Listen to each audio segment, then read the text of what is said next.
Hello বন্ধুরা, নমস্কার। খেলাঘরের আরেকটু ব্লগে তোমাদের স্বাগত। আমার কোলে কে ছিল? ও হচ্ছে ভূতু।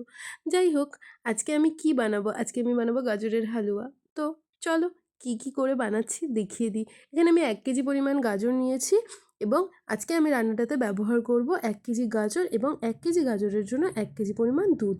অবশ্যই কিন্তু এখানে শীতের নতুন যে গাজর উঠছে, কচি গাজর, সেই গাজর তোমাদেরকে নিয়ে নিতে হবে। না হলে কিন্তু পুরো রেসিপিটার ১২টা বেজে যাবে।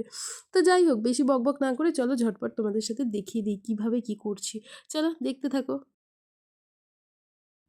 এখানে প্রথমে ভালো করে পরিষ্কার করে গাজরের ছালগুলোকে পরিষ্কার পরিচ্ছন্ন করে কেটে নিতে হবে এবং ছাড়িয়ে নিতে হবে এবং সমস্ত গাজরের খোসাগুলোকে এইভাবে ছাড়িয়ে নেওয়ার পর ভালো করে গাজরটাকে ধুয়ে নিতে হবে। তো চলো দেখতে থাকো।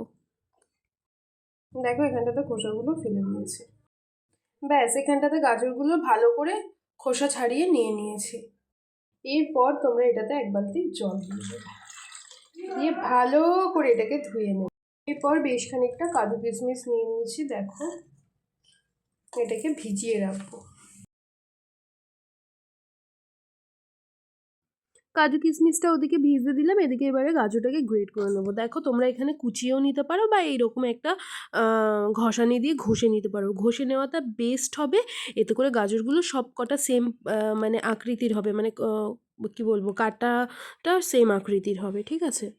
দেখো, আমি এখানে সব গাজরগুলো এক এক করে ঘষে একটা পাত্রে নিয়ে নিয়েছি। এবারে একটি কড়াইতে ১ চামচ মতো ঘি দিয়ে দেবে। এক্ষেত্রে কিন্তু গ্যাসের ফ্লেমটাকে লো রাখবে। ঘিটা গলে গেলে এর মধ্যে দিয়ে দেবে ২ থেকে ৩টে এলাচ, গোটা এলাচ। তোমরা চাইলে এটাকে স্কিপ করতে পারো যদি তোমরা এলাচের স্মেল পছন্দ না করো, ঠিক আছে?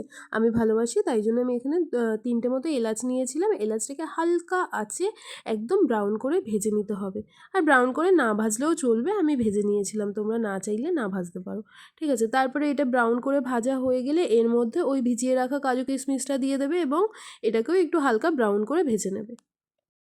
এরপর এখানে আমি ২-৩টে তেজপাতা অ্যাড করে দিয়েছি, এটা চাইলে স্কিপ করতে পারো। তারপরে তোমরা একে একে কেটে রাখা ওই গাজরগুলোকে অ্যাড করে দেবে। এখানে গাজরটা অ্যাড করার পর এখানে কিন্তু হালকা লবণ দিতে হবে, না হলে কিন্তু গাজরটা ভালো করে গলবে না। আর যে কোনো মিষ্টি খাবারেই কিন্তু আগে ১ চিমটি হলেও নুন দিতে হয়, না হলে কিন্তু খাবারের স্বাদ আসে না। বলে না, নুন হচ্ছে যে কোনো খাবারের মিষ্টতা বাড়ায়। তো সেটাই। যাই হোক, এখানটাতে ভালো করে নেড়ে চেড়ে এটাকে ভাজা করতে হবে। ভাজা ঠিক না, ওই একটুখানি সেদ্ধ করে নিতে হবে। তো আমি এখানে চাপা দিয়ে নিয়েছিলাম। তোমরাও এরকম চাপা দিয়ে এটাকে নেড়েচেড়ে ভেজে নেবে। ভালো করে ভাজা হয়ে গেলে বেশ খানিকক্ষণ এটাকে একটু লো ফ্লেমে রেখে দেবে।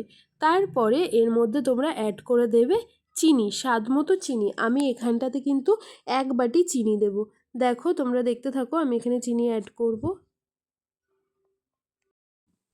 দেখো, এখানে আমি ১ বাটি চিনি দিয়ে দেবো এবং তারপরেও আমি বেশ খানিকক্ষণ নাড়াচাড়া করে নেব সম্পূর্ণ রান্নাটাকে। এরপর আমি এখানে এরকম একটা ছোট্ট বালতি করে ২ বালতি দুধ নিয়ে নেবো। এখানটাতে কিন্তু ২ বালতি বলতে ওই ৫০০ ১ কেজি দুধ রয়েছে, ঠিক আছে? এখানে আবার ভেবো না জলের বালতির ১ বালতি দুধ আমি ঢেলে দিলাম। তো যাই হোক, বালতিটা কিউট না? আমি কালকে অফিস থেকে ফেরার সময় এটাকে কিনেছি। কেমন হয়েছে অবশ্যই কিন্তু কমেন্ট করে জানিও। আমার এরকম ছোটো ছোটো জিনিস না ভীষণ ভালো লাগে। তো যাই হোক, এখানটাতে দেখো ১ বালতি দুধ দিয়ে দিয়েছিলাম, তারপরে আরও ১ বালতি দুধ এখানে অ্যাড করব।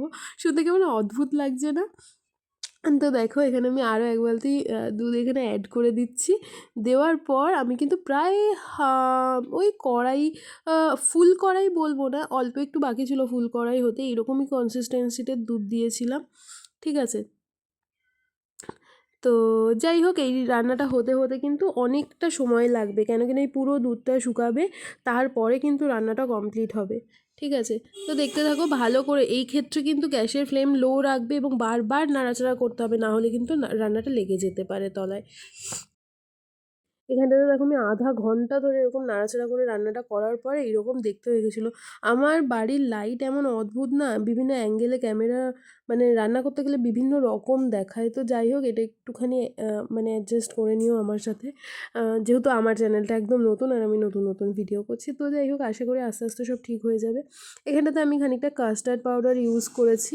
এরকম 1 চামচই কাস্টার্ড পাউডার দিয়েছি। তোমরা চাইলে কিন্তু নাও দিতে না দিলেও হবে। আমি জাস্ট ঘরে ছিল তাই দিয়েছি, ঠিক আছে?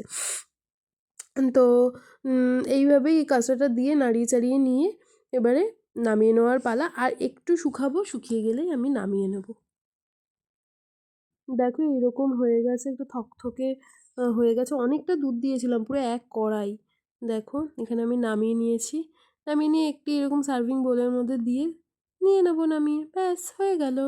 কেমন লাগলো আজকের ভিডিওটা অবশ্যই কিন্তু কমেন্ট করে জানিও। কমেন্ট করলে আমি একটু ইন্সপিরেশন পাই নতুন, নতুন ভিডিও বানানোর, ঠিক আছে? তোমরা প্লিজ একটু কমেন্ট করে জানিও কেমন লাগলো আজকের ভিডিওটা এবং কী, কী আমি নিজের আ ভিডিওর মধ্যে শুধরালে সেটা আরও সুন্দর লাগবে। আমি কি অ্যাড করলে ভিডিওটা আরও সুন্দর হবে অবশ্যই কমেন্ট করে জানিও। যেহেতু আমার চ্যানেলটা নতুন, অনেক কিছু আমার শেখার রয়েছে, অনেক কিছু আমার অজানা রয়েছে। তোমরা যদি কমেন্ট করো অবশ্যই আমার ভালো লাগবে। চ্যানেলটাকে প্লিজ সাবস্ক্রাইব করে দিও যদি এখনও সাবস্ক্রাইব না করে থাকো। দেখা হচ্ছে আরও একটা নতুন ভিডিওতে। ততক্ষণ সুস্থ থেকো, ভালো থেকো। টাটা।